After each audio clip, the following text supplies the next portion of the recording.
दोस्तों, हुजूर अकरम सल्लल्लाहु अलैहि वसल्लम ने इरशाद फरमाया, आपने फरमाया कि सोते वक्त अस्मत का सुरमा लगा के सोया करो, क्योंकि इससे निगाह तेज होती है और बाल उगते हैं। आपने फरमाया कि जो शख्स अपनी मूंछें छोटी ना करवाए वो हम में से नहीं है। आपने फरमाया कि जो शख्स किसी प्याले में खाकर उसे चाट ले तो वो प्याला उसके लिए दुआए मगफिरत करता है। अल्लाह ताला के नज़दीक सबसे नापसंदीदा और काबिल नफरत शख्स वो है जो सख्त जिद्दी और झगड़ालू है।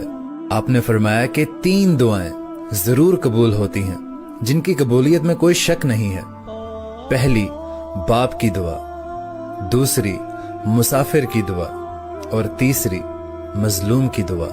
आपने फरमाया कि खैरात को मत रोकना वरना तुम्हारा रिस्क भी रोक दिया जाएगा।